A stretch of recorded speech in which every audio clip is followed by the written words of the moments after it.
सभी बातों के लिए, सभी चीज़ों के लिए हालेलुया। आज हम परमेश्वर के वचन के अंदर रहकर बहुत सी बातों को हम समझेंगे और जानेंगे। परमेश्वर के नाम को आदर और महिमा मिले। बाइबल जब बताती है हमें, याद रखना, आज मैं आपको बताने की आज परमेश्वर का आत्मा के द्वारा हम लोग परमेश्वर के पवित्र वचनों को कुछ सीखेंगे। और इन दिनों के अंदर जो पिछला लास्ट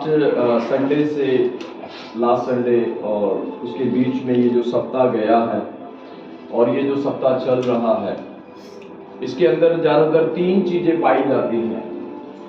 जैसे कि हमने पिछले सप्ताह हम लोग मिले थे, और वो कौन सा था, है ना, पाम संडे, जिसमें कि ज़्यादातर लोग इस बात को देखते हैं कि यीशु मसीह विजय प्रवेश किया था जब यीशु मसीह गधे पर बैठकर, लालू के बच्चे पर बैठकर जब वो आए थे। उसके बाद में गुड फ्राइडे को सेलिब्रेट किया गया, जिसमें यीशु मसीह को क्या किया गया था, मारा गया, गाड़ा गया। और आज जो है पुनरुत्थान जिसे कहते हैं, ठीक है, तो यीशु मसीह के जी उठना। और बाइबल बताती है अगर हमने ये 3, इन्हें इंग्लिश में अगर हम कहें तो जैसे गुड फ्राइडे हो गया एंड ईस्टर हो गया, है ना, और उसके पाम संडे जो हो गया, इसको मसीह लोग जितने भी मसीह लोग हैं, ये इनको त्योहार के रूप में देखते हैं। और अगर इसे शब्दों में बोला जाए तो इसे शब्दों में हम कह सकते हैं पर्व। इसे हिंदी में पर्व कहते हैं, है ना, क्या कहते हैं, और त्योहार भी इन्हें कहते हैं, पर्व कहते हैं, फेस्टिवल्स ये हैं। लेकिन इन पर्वों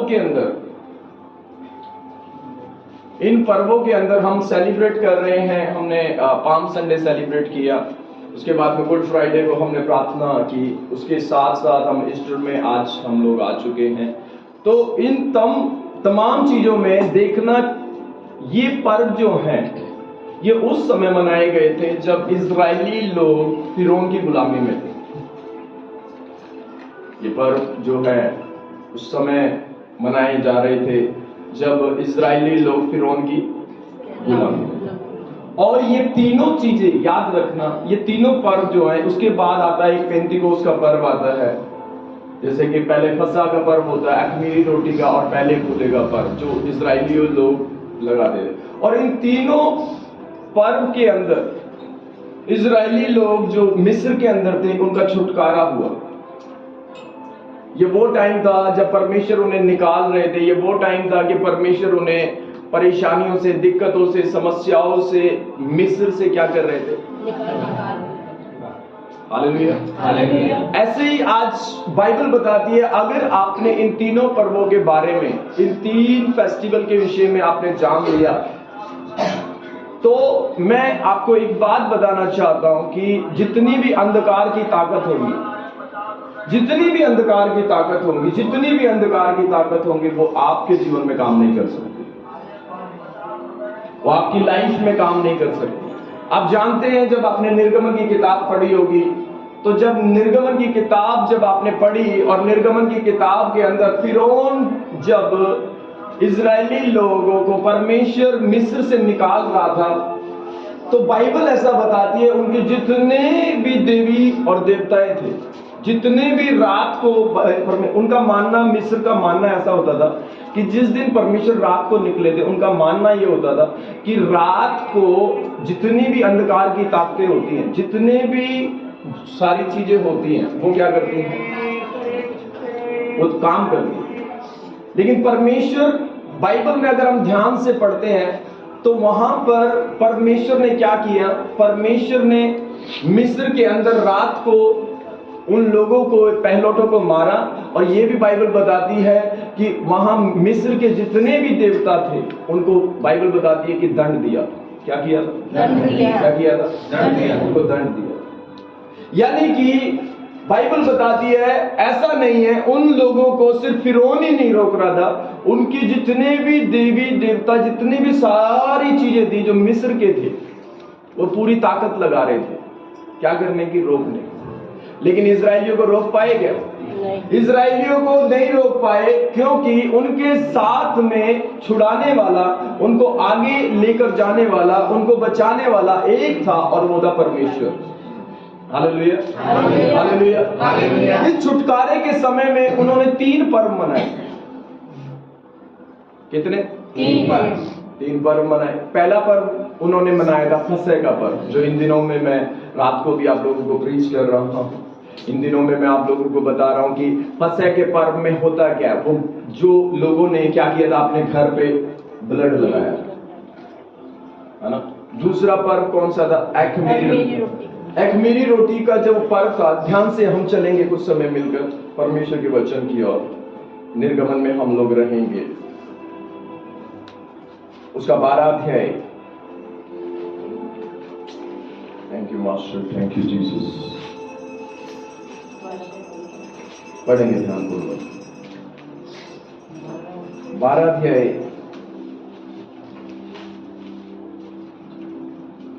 और उसकी 12 अध्याय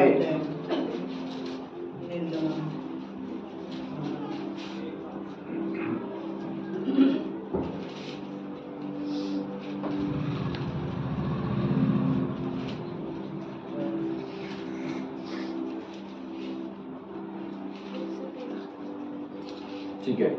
12 अध्याय जब हमने फसह के पर्व को देखा, उसकी 6 आयत से पढ़ेंगे हम लोग। और उस महीने के 14वें दिन तक उसे रख छोड़ना। हाँ। और उस दिन गोधूली के समय हाँ। इस्राएल की सारी मंडली के लोग उसे बलि करें। हाँ। तब वे उसके लोगों में से कुछ लेकर जिन घरों में मेमने को खाएंगे, उनके द्वार के दोनों लंगों और चौखट के सिरे पर लगाए, और वे उसके मांस को उसी रात आग में भून कर अख़मीरी रोटी और कड़वे साग पात के साथ खाएं। उसको सिर, पैर और आंचड़ समेत आग में भून कर खाना। कच्चा जल में कुछ भी पकाकर ना खाना, और उसमें से कुछ भी सवेरे तक ना रहने देना, और यदि कुछ सवेरे तक रह भी जाए तो उसे आग में जला देना। और उसके खाने की ये विधि है, कमर बांधे, पांव में जूती पहने और हाथ में लाठी लिए हुए उसे फुर्ती से खाना। वह तो धन्य यहोवा का पर्व होगा, क्योंकि उस रात को मैं मिस्र देश के बीच में होकर जाऊंगा, और मिस्र देश के क्या मनुष्य क्या पशु सबके पलौटों को मारूंगा, और मिस्र के सारे देवताओं को भी मैं दंड दूंगा। मैं यहोवा हूँ। और जिन घरों में तुम रहोगे उन पर वह लहू तुम्हारे लिए चिन्ह ठहरेगा, अर्थात मैं उस लहू को देखकर तुमको छोड़ जाऊंगा। और जब मैं मिस्र देश के लोगों को मारूंगा, तब वह विपत्ति तुम पर ना पड़ेगी और तुम नष्ट ना होंगे, और वह दिन तुमको स्मरण दिलाने वाला ठहरेगा, और तुम उसको यहोवा के लिए पर्व करके मानना। बस, थैंक यू। उसके बाद एक पर्व और होता है, जो पर्व इसी के अख़मीरी रोटी का, जो 15 आयत से जब हम पढ़ते हैं, लिखा है 7 दिन तक मेरी रोटी खाया करना। उसमें से पहले ही दिन अपने अपने घर में से खमीर हटा देना, वरन जो कोई पहले दिन से लेकर 7वें दिन तक कोई खमीरी वस्तु खाए, वह इजरायली प्राणी इजरायलियों में से नष्ट किया जाए। आपको पता है परमेश्वर इनको बचाने आए या मारने आए? बचाने। लेकिन यहां पर परमेश्वर फिर मारने की बात कर रहे हैं। इनको बता भी रहे हैं, अगर ये पर्व में अगर इनके अंदर खमीर पाया गया, क्या पाया गया? खमीर पाया गया। खमीर, बाइबल बताती ये लोगों को परमेश्वर ने एक बात बताई कि मैं तुम्हें बचाने आ रहा हूं, मैं तुम्हें मिस्र से निकालूंगा, मैं तुम्हें शैतान के हाथों से निकालूंगा, मैं तुम्हें फिरौन के हाथों में से निकालूंगा। लेकिन मैं तुम्हें पर्व बता रहा हूं कि तुम्हें 3 पर्वों को मनाना है, 3 फेस्टिवलों को मनाना है। और ये पर्व जो है, पहला फसह का पर्व, दूसरा अख़मीरी रोटी का, और तीसरा पहले फूले का पर्व। दूसरे पर्व के अंदर जो अख़मीरी रोटी का पर्व है, उसमें परमेश्वर ने कुछ बातों को बताया है। 16 में लिखा है, पहले दिन एक पवित्र सभा। 15 को ध्यान से पढ़ेंगे। 7 दिन तक अख़मीरी रोटी खाया करना, उसमें पहले ही दिन अपने अपने घर में से खमीर हटा देना। हाँ। वरन जो कोई पहले दिन से लेकर 7वें दिन तक कोई खमीरी वस्तु खाए, हाँ, वे प्राणी इजरायलियों में से नष्ट किया जाए। वे प्राणी किस में से? इजरायलियों में से नष्ट किया जाए। पहले दिन एक पवित्र सभा। पहले दिन एक पवित्र सभा लिखा है 7वें दिन तक कोई खमीरी खाए वह प्राणी इजराइलियों में से नष्ट किया जाए। क्या कर रहा है? इजराइलियों में से उसमें से परमेश्वर यहाँ जब बचाने के लिए कुछ लोगों को आया, और लेकिन यहाँ पर एक बात हो रही है, परमेश्वर ये भी कह रहा है कि मैं तुम्हें बचाऊंगा, मैं तुम्हें निकालूंगा, मैं तुम्हें मिस्र से निकालूंगा, मैं तुम्हें गुलामी से निकालूंगा। लेकिन मैं कुछ बातें बता रहा हूं तुम्हें कि तुम्हें निकलते वक्त, मिस्र से निकलते वक्त, अगर तुम चाहते हो तुम्हें मिस्र से निकलना, मिस्र एक ऐसी जगह थी जिनमें इनकी इतनी बुरी कंडीशन थी, इतनी बुरी हालत थी। बाइबल बताती है कि अगर मिस्र का इतिहास पढ़ोगे, इनको ईंटों का काम दिया जाता था और ये गुलाम थे। और अगर इनकी ईंट कम होती थी तो बहुत बार इनकी ईंटों की जगह इनके बच्चों को लगा देते थे। इतना बुरा इनके साथ सलूक किया जाता। और ऊपर से जो मिस्री लोग करते थे वो जादू टोना ही करते थे। क्यों? क्योंकि मिस्र के राजा के पास जब फिरौन आया था तो जादूगर थे, जादू से बहुत सारे काम करने वाले। बाइबल बताती है कि वो लाठी से वो भी सांप बना देते थे। जब मूसा इजरायली लोगों को छुड़ाने के लिए जो परमेश्वर की बात को लेकर फिरौन के सामने गया, तब क्या किया? मूसा ने लाठी का सांप बनाया और वो जादूगरों ने भी बना दिया। मूसा ने पानी का ब्लड बना दिया, उन्होंने भी ब्लड बना दिया। यानी कि उन लोगों को जो भी बाइबल बताती है परमेश्वर के, वहां पर ऐसा नहीं था कि उनके ऊपर वो ताकत नहीं थी, वो अंधकार की शक्ति नहीं थी, वो तमाम ऐसी ताकतें थी उनके पास। लेकिन उन ताकतों को से भी परमेश्वर निकालना चाहते हैं, बताना चाहते हैं। आज बहुत सारे लोग होंगे, हो सकता है आपके आस पड़ोस में होंगे, लोगों के अंदर डर होगा, पता नहीं कौन कौन है, कौन पता नहीं क्या कर देगा मेरे ऊपर, कौन क्या करेगा, कौन क्या नहीं करेगा, कौन मेरे ऊपर क्या कर सकता है, कौन क्या नहीं कर सकती है। लोगों के दिमाग में रहता है कहीं मेरा पड़ोसी कुछ मेरे ऊपर ना कर दे, कोई मेरा रिश्तेदार मेरे ऊपर कुछ ना कर दे, कोई मेरे ऊपर कुछ ना कर दे। क्या कारण है? ये सारी ताकतें काम नहीं करेंगी। इनमें से भी परमेश्वर तुम्हें निकाल सकता है, इनमें से भी परमेश्वर तुम्हें निकाल सकता है। लेकिन निकलने के कुछ तरीके परमेश्वर ने बताए हैं कि जब तुम मिस्र से निकलोगे, मैं पहले पर्व के बारे में बात नहीं कर रहा, दूसरे के में भी नहीं करूंगा, लेकिन आज तीसरे पर्व के बारे में बात करूंगा। लेकिन दूसरा पर्व मैं आपको समझा रहा हूं। परमेश्वर ने बताया, पहले पर्व में तो ऐसा बताया था कि तुम्हें ब्लड लगाना है, अपने घरों में लगाना है, तब जाकर तुम क्या करोगे? बचोगे, तुम्हें कोई भी नहीं मारेगा। लेकिन यहां पर परमेश्वर ने यह बात बताई है कि तुम्हें क्या करना है? तुम्हें खमीर को अपने घर में नहीं रखना। अगर तुम खमीर को रखोगे और उसे खाओगे तो मारे जाओगे। पहले क्या था? पहले पर्व के अंदर था कि अगर ब्लड नहीं होगा और ब्लड तुम्हारे पास नहीं होगा तो क्या होगा? तुम मारे जाओ। समझ आ रहा है कि नहीं? क्या था? ध्यान से पढ़ेंगे। मैं पहले पर्व के विषय में और दूसरे के मैं बताना चाहूंगा कि कौन सी चीज, ध्यान देना, 7 को पढ़े। तब वे उसके लहू में से कुछ लेकर जिन घरों में मेमने को खाएंगे उनके द्वार के दोनों लंगों और चौखट के सिरे पर लगाएं, और वे उसके मांस को उसी रात आग में भूनकर। अब उसकी 13 आयत को पढ़े। और जिन घरों में तुम रहोगे, देखो, जिन घरों के अंदर तुम रहोगे उन पर वे लहू तुम्हारे लिए। अगर उस घर के अंदर ब्लड है, क्या है? ब्लड है। अगर लहू है, ब्लड है, उस घर के अंदर ब्लड है, उस घर के अंदर लहू है, तो क्या होगा? हाँ, वे लहू तुम्हारे लिए चिन्ह ठहरेगा। चिन्ह ठहरेगा। अर्थात मैं उस लहू को देखकर, उस ब्लड को देखकर मैं क्या करूंगा? तुमको छोड़ जाऊंगा। मैं छोड़ दूंगा, तुमको छोड़ दूंगा मैं। हाँ, और जब मैं मिस्र देश के लोगों को मारूंगा। यस, यानी कि क्या यहाँ कौन बचा रहा है? ब्लड बचा रहा है। अगर ब्लड नहीं है घर में तो क्या होगा? मारे जाएंगे। अगर ब्लड नहीं है, अगर लहू नहीं है, तो उस घर के, जिस घर में लहू नहीं है, जिसमें ब्लड नहीं है, उसको मार दिया जाएगा। क्योंकि एक मौत का जो दूत है, जो जिस तरीके से परमेश्वर खुद कहता है कि मैं एक खुद उनके बीच में होकर जाऊंगा और मैं क्या करूंगा? उनको मारूंगा। अब जिस घर में ब्लड नहीं है उसके लोग क्या कर रहे हैं? मर रहे हैं। अब दूसरा पर्व, कौन सा पर्व है? एक मेरी रोटी का पर्व। एक मेरी रोटी के अंदर, जिस घर के अंदर जो व्यक्ति क्या कर रहा है? खमीर खा रहा है, हाँ, वो प्राणी इजराइलियों में से नष्ट किया जाए। वे व्यक्ति इजराइलियों में से मरेगा।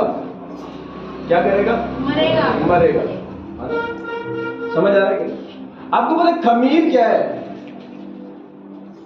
और कौन मारने आया था? आपको पता है? किसको भेजता है परमेश्वर? दूतों को भेजता है मारने के लिए। दूत आते हैं मारने के लिए। पहली चीज मैं आपको बताने की कोशिश आज हम जानेंगे। पहला, एक कुछ लोग जो बच नहीं रहे, इजरायली लोग जो बचे वो ब्लड के कारण बचे। पहले जैसे वो मिस्र से निकल रहे थे उन्होंने को ब्लड ने बचाया। जैसे रात को जब पैलोटों को मारा जा रहा था तो किसने बचाया? ब्लड ने। अब इनको कौन बचा रहा है? दूसरे पर्व में खमीर मार रहा है इनको। खमीर क्या कर रहा है? अगर इन्होंने खमीर को खाया, खमीर को रखा तो इनको मारा जाएगा। इनको क्या करना है? अपने घरों में से खमीर को निकालना। खमीर के विषय में पौलुस बताता है, खमीर एक कड़वाहट को दिखाता है, एक नफरत को दिखाता है, एक जलन को दिखाता है। याद रखना, एक नफरत को दिखाता है, एक जलन को दिखाता है, एक कड़वाहट को दिखाता है। जो लोग नफरत रखते हैं, कड़वाहट रखते हैं, जलसी रखते हैं, याद रखना, वो चाहे बेशक से पर्व क्यों ना मनाते हो, चर्च क्यों ना जाते हो, कलीसियाओं में क्यों ना जाते हो, प्रार्थना क्यों ना करते हो, बाइबल क्यों ना पढ़ते हो, नफरत करने वाले, जलन रखने वाले और कड़वाहट रखने वाले, ये बिल्कुल चर्च में क्यों ना जाते हो, लेकिन ये दुष्ट आत्मा इन्हें छोड़ेगी नहीं, शत्रु इन्हें छोड़ेगा नहीं। क्यों? क्योंकि ये चीजें क्या करती है? पौलुस इसके विषय में कुरिन्थियों में बताता है। इसके विषय में अभी बात करने का इतना समय ना होगा, लेकिन हम तीसरे पर्व के बारे में बात करेंगे। तीसरा पर्व जो है वो है पहले फूले का पर्व। और ये तीनों पर्व जो इकट्ठे आते थे और इस पर्व को कहते हैं पहले फूले का, जिसमें यीशु मसीह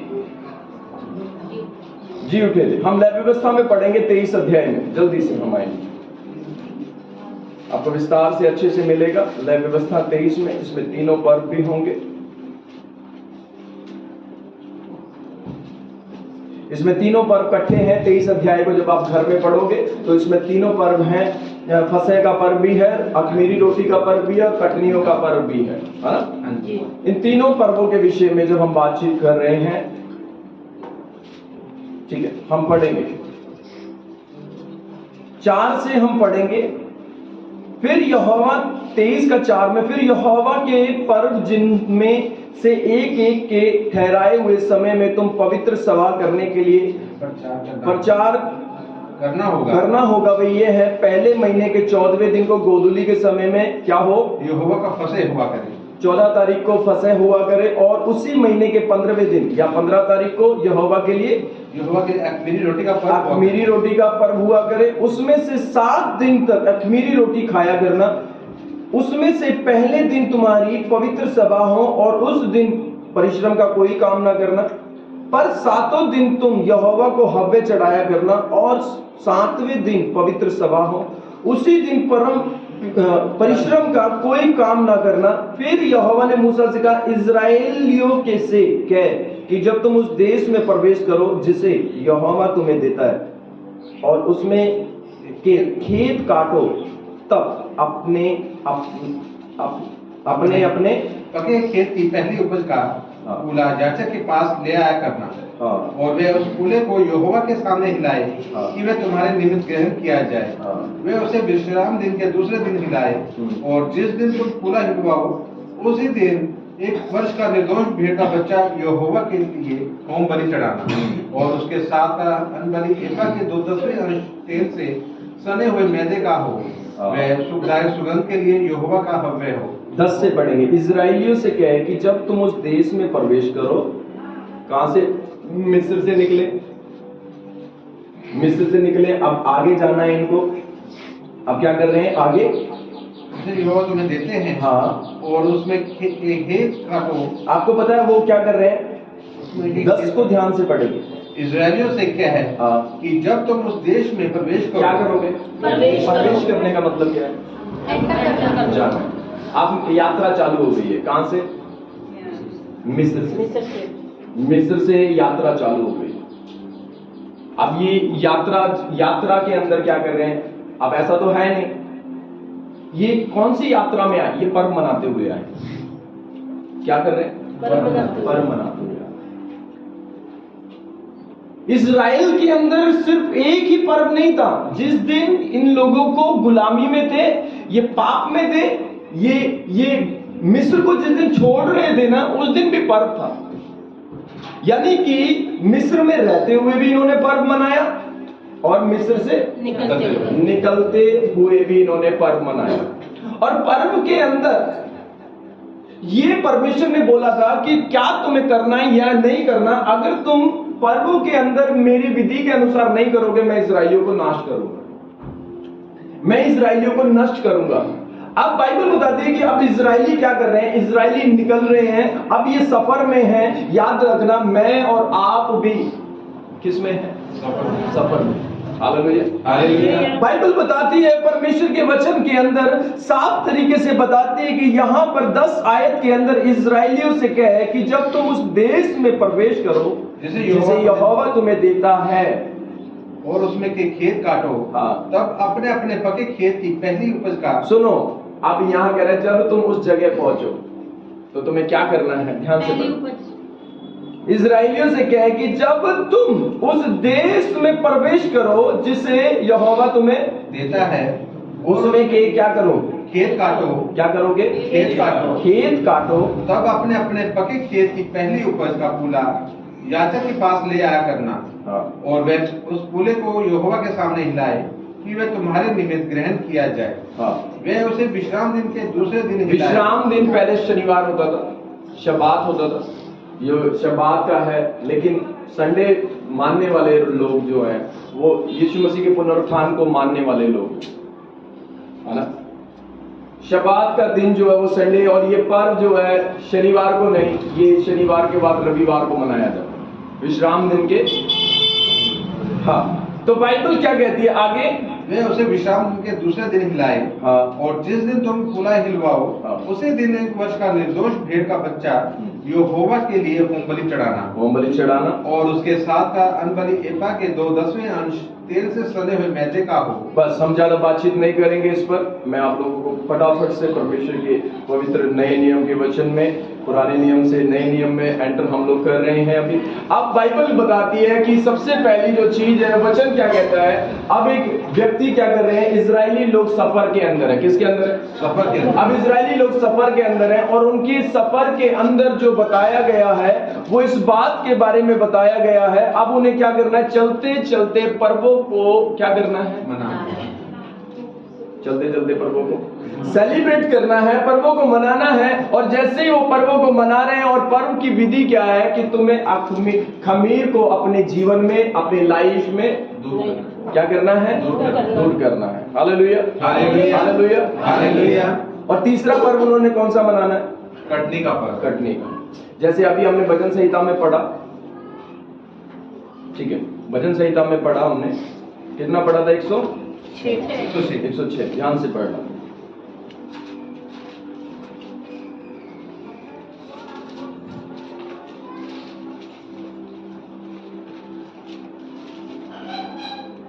भजन संहिता 106, ठीक है। और उसकी हमने 14 से लेकर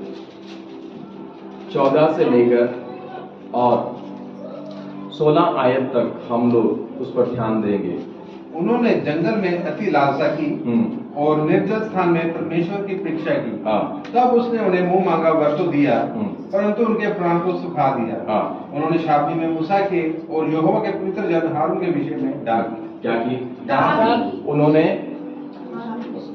यहोवा के पवित्र जन हारून के विषय में, उन्होंने यहोवा के पवित्र जन हारून के विषय में डाकी। हारून के विषय में डाकी। और आगे भूमि फटकर दतान को निकल गई। क्या कर गई? दतान को निकल गई। ये क्या हुआ? बाइबल बताती है परमेश्वर ने इन्हें मिस्र से निकाला, और मिस्र से जब इन्हें निकाल रहे हैं, तो मिस्र से जब इन्हें निकाल रहे हैं और लेकर जा रहे हैं कहां पर? अपने वादे की जगह। अब परमेश्वर इनकी अगुवाई करता था, लेकिन परमेश्वर इनसे बात नहीं करता था। परमेश्वर जो बात करता था वो मूसा से करता था, और मूसा जो बात करता था वो हारून से करता था। परमेश्वर किससे बात करता था?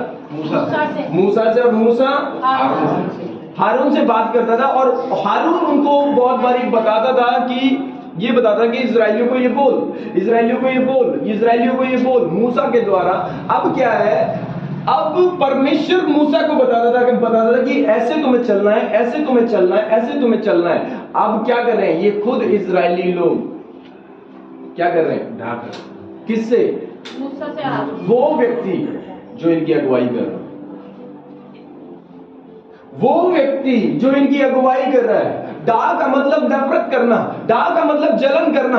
अब क्यों लोग, पता है क्यों मसीहत आगे नहीं, मसीह के अंदर बहुत से लोग आगे क्यों नहीं बढ़ पा रहे? ये नफरत के कारण वो कभी आगे नहीं जा सकते, जलन के कारण कभी वो आगे नहीं जा सकते, जलन के कारण कभी वो आगे नहीं बढ़ सकते, अपनी लाइफ में उस वादे की जगह नहीं पहुंच सकते जिस वादे की जगह में उन्हें पहुंचना होगा। बाइबल बताती है, अगर हम 14 पर ध्यान से पढ़ेंगे, उन्होंने जंगल में अति लालसा की और निर्जल स्थान में यहोवा की परीक्षा की, तब उसने उन्हें मुंह मांगा वर तो दिया, परंतु उनके प्राण को सुखा दिया। उन्होंने छावनी में मूसा और हारून के पवित्र जन हारून के विषय में डार की भूमि क्या हो गई, फटकर दतान को निकल गई। अब क्या हो गया, मर गए।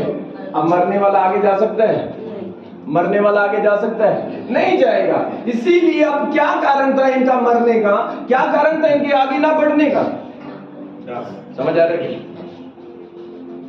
Hallelujah, hallelujah. बाइबल बताती है यहां पर वो मर गए, वहां पर फिर परमेश्वर ने एक बात बताई, इजराइलियों को बात बताई, इनको समझ नहीं आएगी। इनको मैं एक पर्व बताता हूं, तीसरा पर्व इनको समझ में आएगा, और वो कौन सा है, पहले पूले। और पहले पूले का पर्व जो है हम यूहन्ना के अंदर देखेंगे, परमेश्वर के वचन में यूहन्ना की किताब पर ध्यान से पढ़ेंगे। यूहन्ना 3 अध्याय,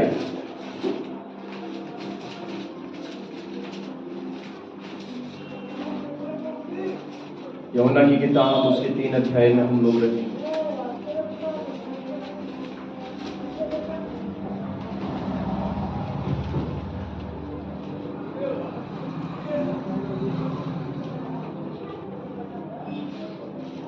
एक मिनट, सॉरी,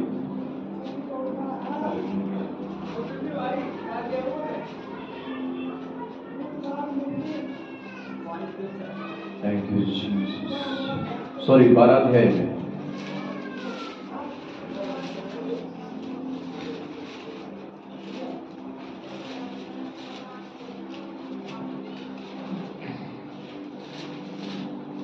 पढ़ेंगे हम 20 को पढ़ेंगे। जो लोग उस पर्व में आराधना करने आए, यूनानियों का यीशु को ढूंढना, हम 20 से पढ़ेंगे।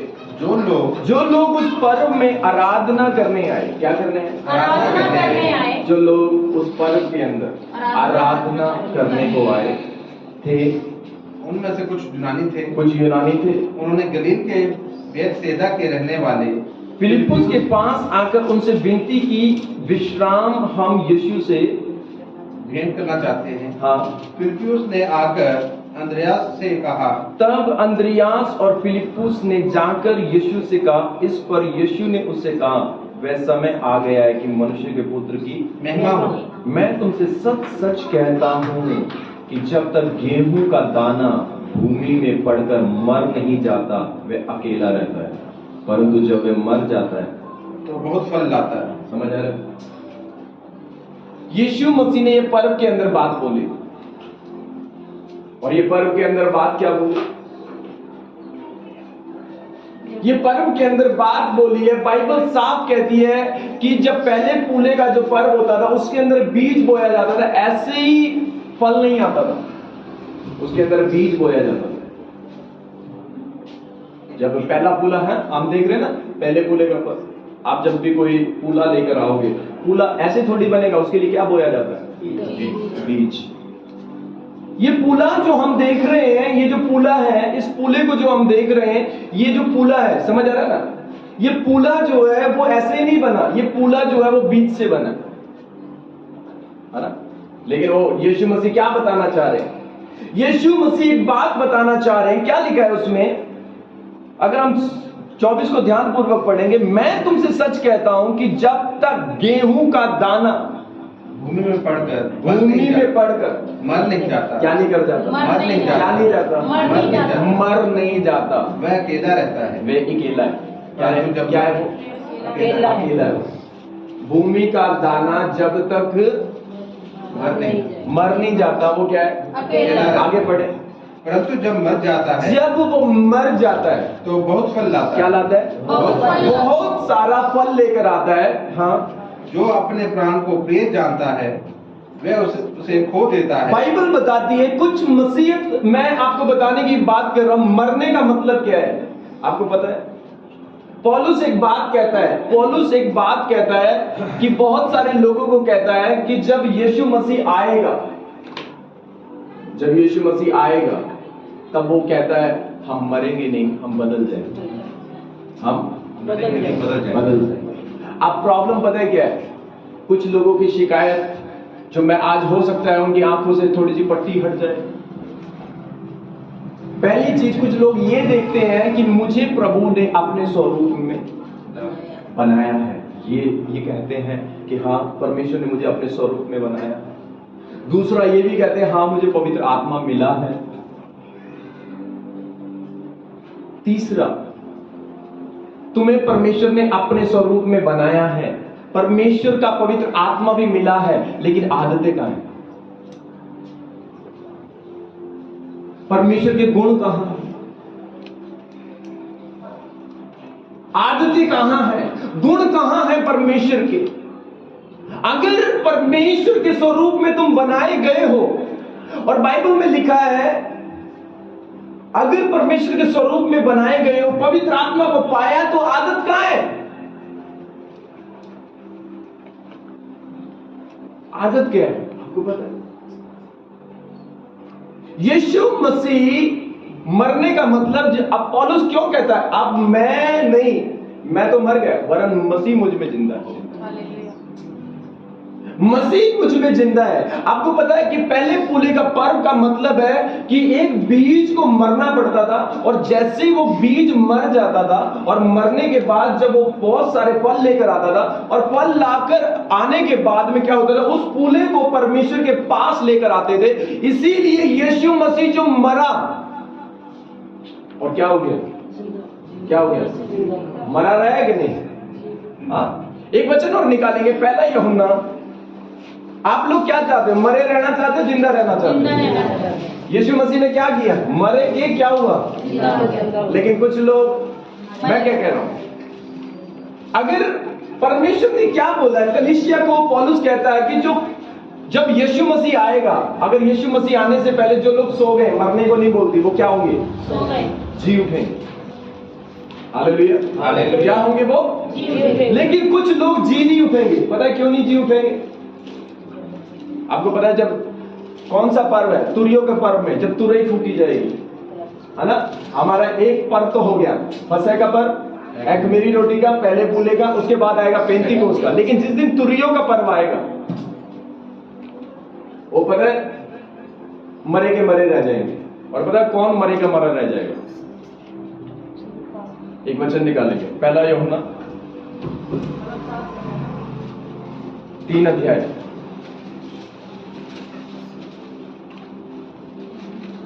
पहला यूहन्ना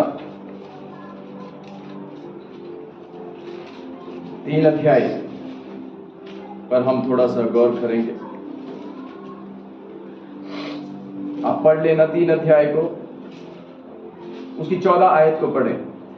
हम जानते हैं कि हम मृत्यु से पार होकर, सुनो, किससे पार होकर, मृत्यु से पार होकर, हम जानते हैं कि हम मृत्यु से पार होकर जीवन में पहुंचे हैं। यीशु मसीह कहां से पार होकर, मृत्यु से, मरने से पार होकर कहां पर आया, जीवन में। लेकिन हम जानते हैं मृत्यु से पार होकर जीवन में पहुंचे हैं। हाँ, क्योंकि हम भाइयों से प्रेम रखते हैं। यस, हम भाइयों से प्रेम रखते हैं। हम भाइयों से प्रेम रखते हैं। हम भाइयों से प्रेम रखते हैं। आगे है, जो प्रेम नहीं रखता हाँ, वह मृत्यु की दशा में रहता है। यानी कि वो मरा हुआ है अभी भी, वो कभी जिंदा नहीं होगा। जो प्यार नहीं करता है वो कभी जिंदा नहीं हो सकता, वो कभी मर के जी नहीं उठ सकता। जो प्यार नहीं कर सकता, जो प्यार नहीं कर सकता वो व्यक्ति कभी जिंदा नहीं हो सकता। क्या नहीं हो सकता? जिंदा नहीं हो सकता। ये तीसरा पर्व था। यीशु मसीह मरा और मर के जिंदा हो गया। हालेलुया। अगर आपके अंदर, बाइबल में साफ तरीके से लिखा है, अगर एक व्यक्ति, मैं क्या कह रहा हूं, अगर मैं एक बात बता रहा हूं आपको, अगर जिसकी नफरत खत्म नहीं हुई ना, वो कभी भी, जिसकी जलन खत्म नहीं हुई, जिसकी नफरत खत्म नहीं हुई, वो मरता रहेगा, मरता रहेगा, मरता रहेगा, वो जिंदा नहीं होगा, वो मरे हुए हालात में है। इसीलिए पहले पर्व के अंदर क्या किया गया? पहले पर्व के अंदर परमेश्वर ने बताया जिसपे ब्लड नहीं होगा वो मार दिया जाएगा।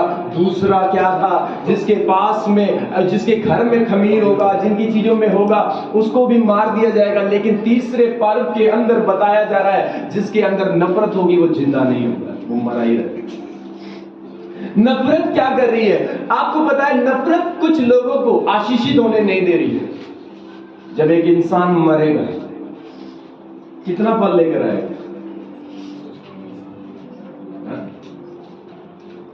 लाइव फल परमेश्वर के लिए। हाँ, अगर आपकी लाइफ से फल नहीं आ रहा तो प्रभु को बोलो। फल लाने का, अगर फल होता ना तो आपके साथ में लोग होते, आप दूसरों के लिए आशीष का कारण बनते, आपका परिवार भी बसता, आपका परिवार बसता, आपके चर्च में जगह नहीं होती। क्योंकि एक बंदा मरेगा वो कई गुना फल लाता है। एक व्यक्ति मरता है तो वो फल लाता है। फल ऐसे नहीं आएंगे, फल ऐसे नहीं आएंगे। ना ही वो व्यक्ति मसीहत में आगे बढ़ सकता है और ना ही वो, बाइबल में लिखा है, क्यों?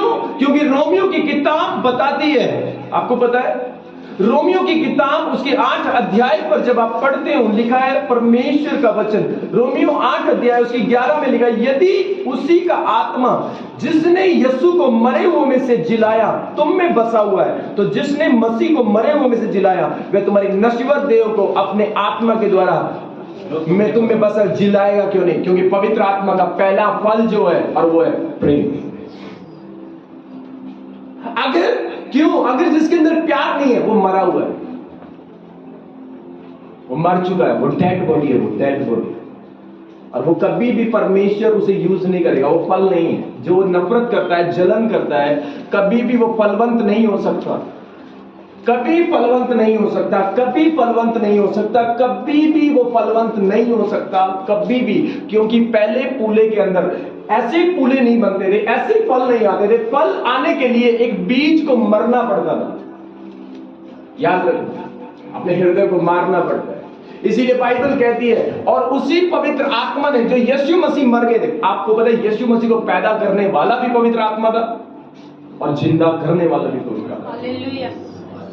पैदा करने वाला भी पवित्र आत्मा था और जिंदा करने वाला भी हॉली स्पिरिट था। इसीलिए वचन कहता है कि बहुत से लोग, अगर आपके पास, देखो तो सही, आपके साथ में क्या कितनी रूहों को आप बचा रहे हो? कितने लोगों को बचाया तुमने? क्या अपने परिवार को बचा लिया गया? अपनी फैमिली को बचा लिया गया? हाँ, कैसे? पता है कैसे बचेगा? क्योंकि तुम्हें मरना पड़ेगा। थोड़ी सी बात किसी की बर्दाश्त होती नहीं है। हाँ, छोटी छोटी बातों में नफरत, जलन, जेलसी, ये सारी जितनी भी चीजें हैं वो छोटी छोटी चीजों के अंदर क्या होता है? कर रहे होते। समझ आ रहा है क्या नहीं? पहला काम है ना। इसीलिए तीसरा जो पर्व था, तीसरा जो पर्व था, उस पर्व के अंदर क्या किया गया? आपको पता क्या किया? तीसरे पर्व कौन लोग जिंदा नहीं होंगे? कौन लोग जीवित नहीं होंगे? हाँ, कौन लोग जीवित नहीं होंगे? पढ़ो ध्यान से उसी वचन, पढ़ो। हाँ, रोमियो हम बाद में पढ़ेंगे, पहले यूहन्ना उसका पढ़ो, 3 का पढ़ो।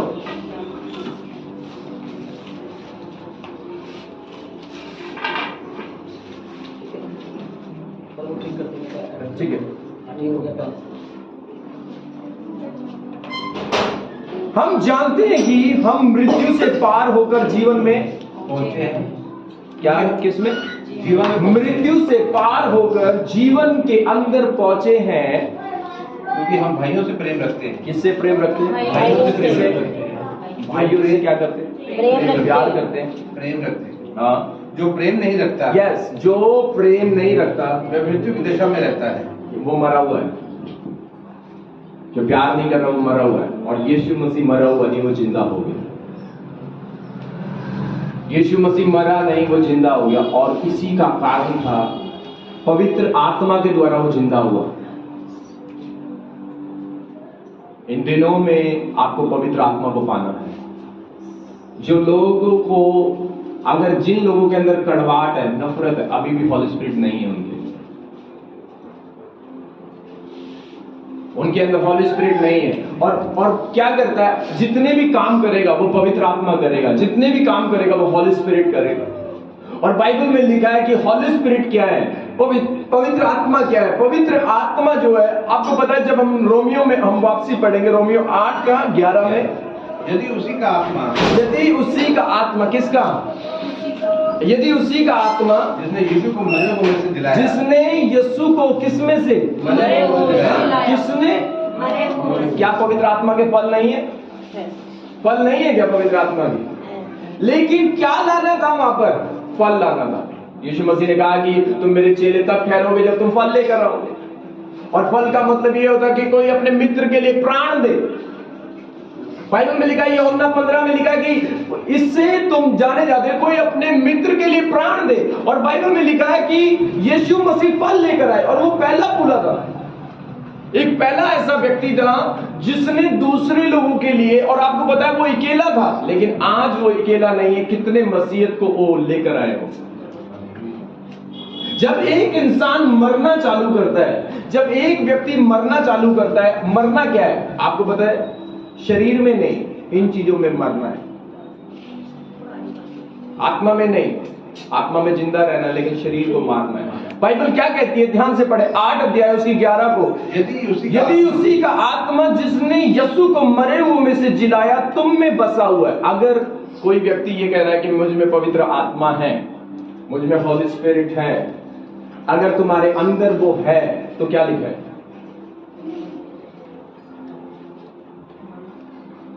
पढ़े, तुम में बसा हुआ है, तो जिसने मसीह को मरे हुए में से क्या किया? दिलाया। वे तुम्हारी नश्वर देहों को भी अपने आत्मा के द्वारा, जो तुम्हें बसा हुआ है, दिलाया। क्या है इसका मतलब? क्या है? बहुत से लोगों का जो है शरीर मरा हुआ है, वो मरे हुए लोग, मरे हुए लोग। इसीलिए इन पर्वों के अंदर, पहले पर्व के अंदर परमेश्वर ने बोल दिया था कि जिसके अंदर, जिसके घर पे मैं लहू को देखूंगा वो बच जाएगा, लेकिन जिसके घर पे लहू नहीं मिलेगा वो मरेगा। दूसरे पर्व के अंदर, अखमीरी रोटी के पर्व के अंदर परमेश्वर ने बोला था कि जिसके घर में खमीर मिलेगा उसको भी, जो खमीर खाएगा उसको भी मार दिया जाएगा। अब तीसरे पर्व के अंदर जो व्यक्ति मरेगा नहीं, अब यहां पर अपने आप को मारना है। जब तक आप मरोगे नहीं, बाइबल में लिखा है कि जब तक हम मरेंगे नहीं, ये वो मरने की बात नहीं हो रही, शरीर में मरने की बात नहीं हो रही। क्योंकि पहला कुरिन्थियों की किताब पर जब आप पढ़ते हो, ध्यान से पढ़ेंगे, पहला कुरिन्थियों 15 अध्याय, पहला कुरिन्थियों 15 अध्याय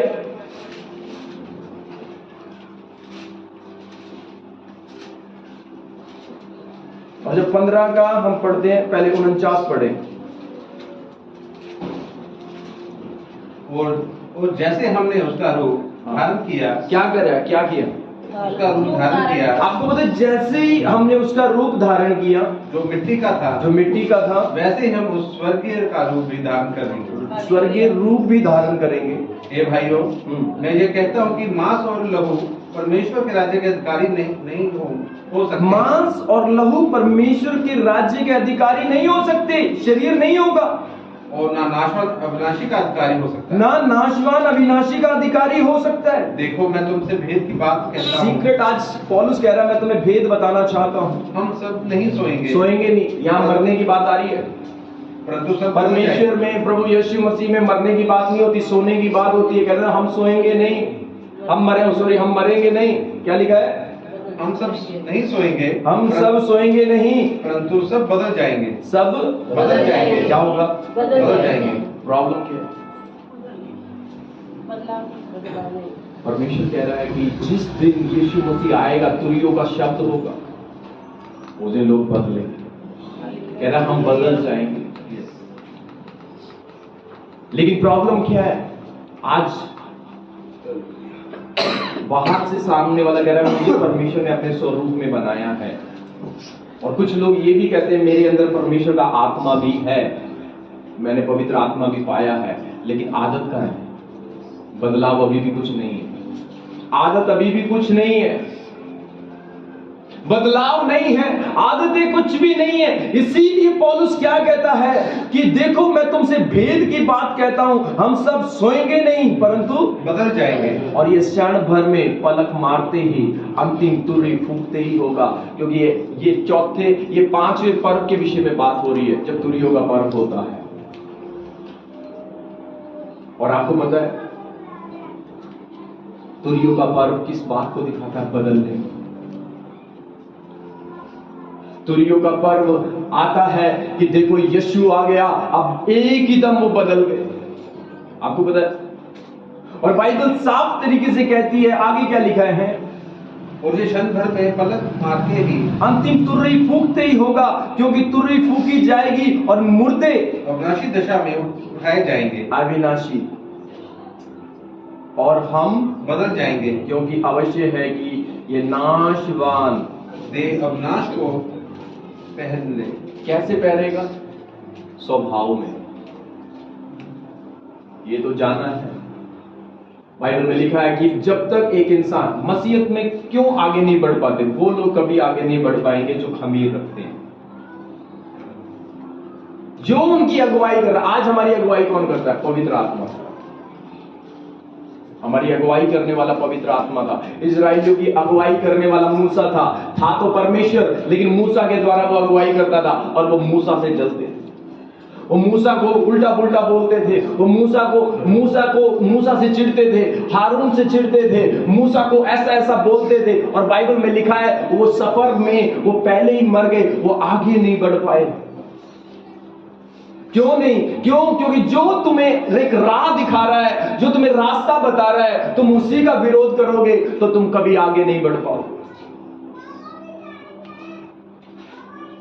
इसीलिए बहुत से लोग जो हैं, पवित्र आत्मा जो उन्हें बताता है कि तुम्हें ऐसे चलना है, तुम्हें ऐसे चलना है, तुम्हें ऐसे चलना है, और पवित्र आत्मा का जो लोग विरोध करते हैं वो कभी आगे नहीं बढ़ पाते। वो अपनी जिंदगियों में बैठे बैठे चर्च में हो सकता है वो बोर हो रहे हो, पता नहीं इतने साल हो गए मैं बढ़ क्यों नहीं रहा, इतने साल हो गए मैं आगे क्यों नहीं बढ़ रहा हूं, इतने साल हो गए मैं ब्लेसिंग क्यों नहीं पा रहा हूं, इतने साल हो गए मेरे अंदर अभी फल क्यों नहीं आए, इतने साल हो गए मेरा घर नहीं बचा, इतने साल हो गए मेरा परिवार नहीं बच रहा है। क्या कारण है?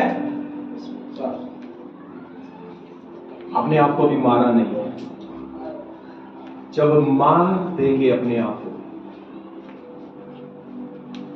और बाइबल साफ कहती है, परमेश्वर ने कहा कि जब तक बीज मरेगा नहीं, और यीशु मसीह के शरीर को जिंदा करना वो सिर्फ पवित्र आत्मा से। इस बात से परमेश्वर ये बताना चाहते हैं कि आपको, मुझे, अपने आप को, जितना आप अपने आप को दिन प्रतिदिन मारोगे, मारने का मतलब है, बाइबल में रोमियो में साफ तरीके से लिखा है, 8 अध्याय पर अगर हम फिर से गौर करेंगे, 8:12 में लिखा है, इसलिए हे भाइयों, हम शरीर के कर्जदार नहीं, हम शरीर के कर्जदार नहीं है, ये शरीर के अनुसार दिन काटे, शरीर के अनुसार दिनों को काटे। क्योंकि यदि तुम शरीर के अनुसार दिन काटोगे, यदि तुम शरीर के अनुसार दिन काटने का मतलब है जलन में जीना, कड़वाहट में जीना, नफरत में जीना, लड़ाई झगड़ों में जीना, गाली गलौच में जीना, बुरे व्यभिचार में जीना, निंदाओं में जीना, चिगलियों में जीना, इन तरीकों से अगर जियो, जीवन काटोगे तो क्या होगा? तो मरोगे। क्या होगा? मरोगे। मरे हुए लोग हैं फिर मरे हुए लोग हैं। और बाइबल कहती है जो मरे हुए लोग हैं, लेकिन हमारा यीशु मसीह मरा नहीं, वो मुर्दों में से जी उठा। हालेलुया। वो मुर्दों में से जी उठा। कारण क्या है? बोलो, क्या कारण है? अब मरे हुए काम कब जिंदा होंगे? क्योंकि शरीर के कामों को छोड़ दो। जब आप पवित्र आत्मा के फल देखते हो, प्रेम, आनंद, धीरज, कृपा, भलाई, संयम, उससे पहले 19 आयत से शरीर की कुछ चीजें हैं, उनको जब तक मारोगे नहीं, उनको नहीं मारोगे, अपनी आदतों को नहीं मारोगे। यीशु मसीह ने अपने आप को मार दिया, अपने आप को मार दिया। लेकिन हम कहते हैं कि यीशु तूने तो अपने लिए अपने आप को मार दिया, लेकिन क्या हम यीशु के लिए अपनी आदतों को मार रहे? जब तक एक इंसान की बुरी आदतें मरेंगी नहीं, वो कभी दूसरों के लिए आशीष का कारण नहीं बन सकता, वो दूसरों के लिए कभी ब्लेसिंग का कारण नहीं बन सकता, कभी दूसरों के लिए छुटकारे का कारण नहीं बन सकता है। क्यों? क्योंकि अगर उसने अपने आप को मार लिया, जैसे यीशु मसीह ने अपने आप को मारा, तो पवित्र आत्मा ने उसमें काम करना चालू कर दिया। जब किसके लिए मारा यीशु मसीह ने? हम सब पाप करने वाले लोगों के लिए। जो हम पाप कर रहे थे, जो हम गुनाह कर रहे थे, ऐसे नहीं मरा यीशु, हमारे पापों के लिए मरा। जो हमारे पापों के लिए मरा है, क्या हम अपने उन पापों को ना मारे? यीशु मसीह हमारे पापों के लिए मर रहा है। कह रहे हैं कि लोग कह रहे हैं कि यीशु मसीह लोगों के पापों के लिए मर रहा है, और वो पापों को जिंदा कर रहे हैं। लोग अपने पापों को जिंदा कर रहे हैं, लेकिन यीशु मसीह पापों को मार रहा है। इसका मतलब है वो परमेश्वर के आत्मा के उल्टे चल रहे हैं। परमेश्वर उन्हें बचाना चाह रहा है, परमेश्वर उन्हें बचाना चाह रहा है, लेकिन वो क्या कर रहे हैं? वे वो खुद मर रहे हैं। इसीलिए परमेश्वर का वचन क्या कह रहा है? इसलिए हे भाइयों, हम शरीर के कर्जदार नहीं कि शरीर के अनुसार दिन काटे, क्योंकि यदि तुम शरीर के अनुसार दिन काटोगे तो मरोगे, यदि आत्मा से देह की क्रियाओं को मारोगे तो जीवित रहो। तो जीवित रहो। हाँ, इसलिए कि जितने लोग परमेश्वर की आत्मा के चलाए चलते हैं, वे ही परमेश्वर के बेटे और बेटियां हैं।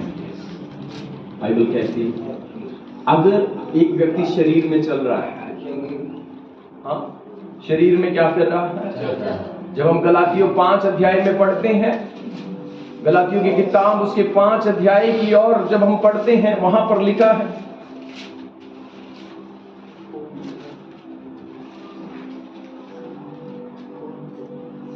ध्यानपूर्वक पढ़ेंगे, 5 का 19 पढ़ेंगे। शरीर के काम तो प्रकट है, यस, अर्थात व्यभिचार में जिंदगी जी रहे, गंदे कामों में जिंदगी जीना, लुचपन में जिंदगी जीना, मूर्ति पूजा में जिंदगी जीना, टोने के अंदर जीवन जीना, नफरत करने में, झगड़ने में, ईर्ष्या में, क्रोध में, विरोध में, फूट में, विधर्म में, हाँ, मतवालापन, लीला क्रीड़ा, और इनके जैसे और काम हैं। इनके जैसे और काम है। ये कौन है? ये मरे हुए काम। जिस जीवन में ये काम हो रहे हैं वो मरा हुआ व्यक्ति, और ये पाप में मरा हुआ। ये पाप में इसको खत्म कर रखा है, लेकिन यीशु मसीह वो जी उठने वाला परमेश्वर, यीशु मसीह जी उठने वाला। अगर आपको लगता है कि आज भी तो यीशु मसीह का एक रहस्य है इस बात में कि यीशु मसीह जो जी उठा, इसीलिए यूहन्ना कहता है कि आज जो प्यार नहीं करता वो पाप वाली, मरने वाली, किसमें? दशा में, जो अपने भाई से, अपने बहन से प्यार नहीं कर रहा, वो एक मरा हुआ व्यक्ति है। वो एक मरा हुआ व्यक्ति है। और आपको पता है, मरा हुआ व्यक्ति कोई जिंदा नहीं, कोई परमेश्वर के आत्मा का काम नहीं उसके जीवन में, क्योंकि पवित्र आत्मा मरे हुए को भी जिंदा करना होता है। इसीलिए रोमियो साफ कहता है कि तुम्हारी नश्वर देहों को, तुम्हारे मरी हुए शरीरों को भी वो जिंदा कर सकता है यदि तुम्हारे अंदर पवित्र आत्मा है। पवित्र आत्मा काम कैसे करता है? पवित्र आत्मा काम तब करेगा जब तुम अपने आप को मारना चालू करोगे। किसके लिए? पाप के लिए। एक व्यक्ति अपने आप को अपनी पाप वाली आदतों को छोड़ना नहीं चाहता, गुनाह की आदतों को छोड़ना नहीं चाहता, पाप को छोड़ना नहीं चाहता, और फिर वो कहेगा कि परमेश्वर तेरा आत्मा मुझ में काम करे। नो, पवित्र आत्मा काम नहीं करेगा। जब आप अपने आप को, क्यों यीशु मसीह को पवित्र आत्मा ने जिंदा किया? आपको पता है? क्योंकि यीशु ने अपने शरीर को मारा था हमारे पापों के लिए। पूरे जगत के पापों के लिए परमेश्वर ने उस शरीर को मारा था। जो व्यक्ति, इसीलिए पौलुस क्या करता है, जब भी आप पौलुस को पढ़ोगे ना, जितना वो अपने शरीर को मारता था उतना ही पवित्र आत्मा उसमें काम भी करता। जितना वो अपने शरीर को पाप के लिए मारता था उतना ही पवित्र आत्मा उसमें काम करता था। इसीलिए जितना एक व्यक्ति अपने आप को, अपनी आदतों को जितना वो मारना चालू करेगा, प्रार्थना में मारना चालू करेगा, नहीं अब से मैं इन आदतों को छोड़ रहा हूं, इनको खत्म कर रहा हूं। मारने का मतलब है खत्म कर। लेकिन लोग अपनी आदतों को खत्म ही नहीं कर रहे, और आदतें खत्म नहीं होंगी तो हॉली स्पिरिट कभी काम नहीं करेगा। इसीलिए परमेश्वर का वचन हमें रोमियो पर फिर वापसी परमेश्वर फोकस डालने को बोल रहे हैं। हम थोड़ा सा और देखेंगे 11 और 12 को ध्यानपूर्वक। रोमियो 8 का, यदि उसी का आत्मा जिसने यीशु को मरे हुए में से जिलाया, किसमें? मरे हुए में से जिलाया, मरे हुओं में से जिंदा किया है, तुम में बसा हुआ है, अगर तुम्हारे अंदर है, तो जिसने मसीह को मरे हुए में से जिलाया, जिसने मसीह को मरे हुए में से जिलाया, क्या किया? जिलाया, हाँ। वे तुम्हारे नश्वर देह को भी। अब ये देखो कि क्या परमेश्वर का आत्मा मुझ में है। अगर परमेश्वर का आत्मा तुम्हारे अंदर आ रहा है, आपको पता है वो मरे हुए में काम करता है। ऐसे मरे हुए ने जो व्यक्ति पाप के लिए अपने आप को मार रहे हैं। किसके लिए? पाप के लिए। पाप के लिए अपने आप को मारने वाले लोगों के अंदर हॉली स्पिरिट काम करता है। हालेलुया। पवित्र आत्मा जो अपनी बुरी आदतों को छोड़ रहे हैं, खत्म कर रहे हैं, डे बाय डे अपनी बुरी आदतों को खत्म कर रहे हैं। कोई कहता होगा कि पवित्र आत्मा तो मुझ में काम कर, मेरे द्वारा काम कर। क्या पाप की आदतों को खत्म कर रहे हो? क्या पाप की आदतों को मार रहे हो? अगर पाप की आदतों को नहीं मार रहे हो तो पवित्र आत्मा के कामों को तुम देख नहीं सकते, परमेश्वर के कामों को देख नहीं सकते, हॉली स्पिरिट के कामों को नहीं देख सकते। क्योंकि परमेश्वर का आत्मा जब काम करता है, वो व्यक्ति जो पाप के लिए अपने शरीर को मार नहीं रहा, कूट नहीं रहा और अपनी आदतों को चेंज नहीं कर रहा, दूर नहीं कर रहा, वो कभी परमेश्वर के आत्मा के कामों को नहीं देखेगा। वो नहीं देखेगा कभी अपने आप को फलवंत होते हुए। क्योंकि जब एक बीज मरता है तो उसके मरने से बहुत सारे फूले खड़े होते हैं, हालेलुया। उसके द्वारा बहुत से पुले खड़े होते हैं। और यही था कि यीशु जो मरा और मरने के द्वारा जब तीसरे दिन जिंदा हो गया, बाइबल बताती है कि जैसे ही वो जिंदा हुआ तो यीशु मसीह एक नहीं था, आज वो करोड़ों में, अरबों में आया अकेला था।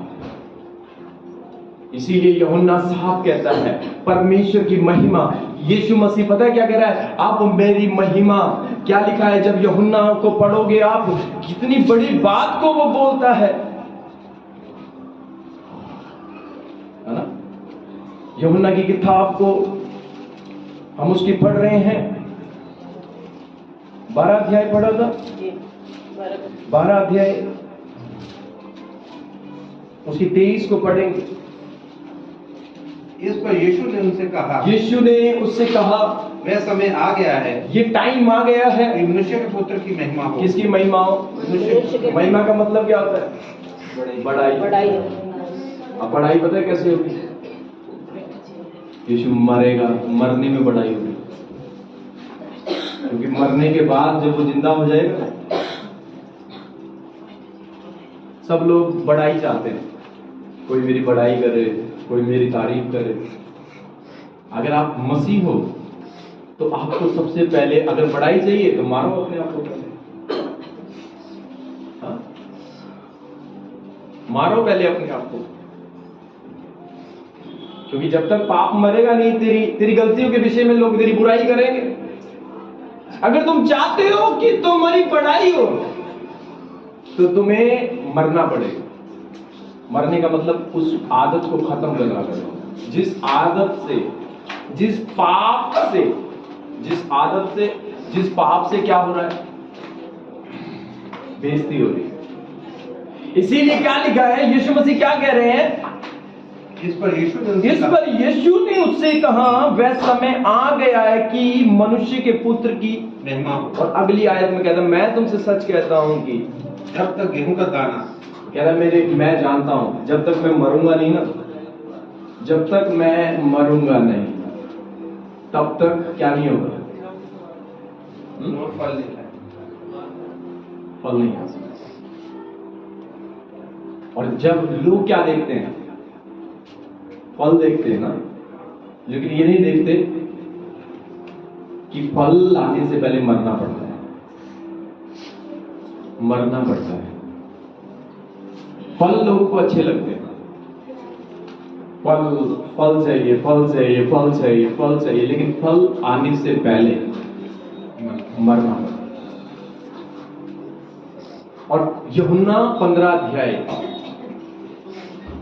वो पूरा फल लाने के विषय में बताया गया है, और उसमें भी एक बात लिखी है कि एक ऐसा व्यक्ति जो अपने मित्र के लिए क्या दे? क्यों परमेश्वर ने मारने की बातों के, मरने के अंदर फल को रखा है? अगर सच में फलवंत होना चाहते हैं तो मरना पड़ेगा, मारना पड़ेगा। अपनी आदतों को जो बुरी है उनको खत्म करना पड़ेगा। अगर एक व्यक्ति अपनी बुरी आदतों को खत्म नहीं कर रहा तो वो दूसरों के लिए क्या, अपने खुद के लिए भी आशीष का कारण नहीं बन सकता। आशीष का कारण नहीं बन सकता, क्योंकि यूहन्ना 15 अध्याय के अंदर इस बात के बारे में भी बताया गया है। उसकी 12 आयत से जब हम पढ़ेंगे, मेरी आज्ञा यह है कि जैसा मैंने तुमसे प्रेम रखा वैसा ही तुम भी एक दूसरे से प्रेम रखो। मेरी आज्ञा यह है कि जैसे मैंने तुमसे प्यार किया वैसे ही तुम एक दूसरे से प्रेम रखो। हाँ, इससे बड़ा प्रेम किसी का नहीं कि कोई अपने मित्रों के लिए अपना प्राण दे। क्यों परमेश्वर बार बार मारने की बात कर रहा है? क्यों परमेश्वर बार बार जान देने की बात कर रहा है? क्योंकि यीशु मसीह के मरने के द्वारा, यीशु मसीह के मरने के द्वारा और मरने के द्वारा परमेश्वर की महिमा हुई, और जी उठने के द्वारा वो अकेला नहीं रहा, वो इतना सारा फल लेकर आया, इतना सारा फल लेकर आया, इतना सारा फल लेकर आया। इसीलिए बाइबल बहुत से लोगों को क्या कहती है?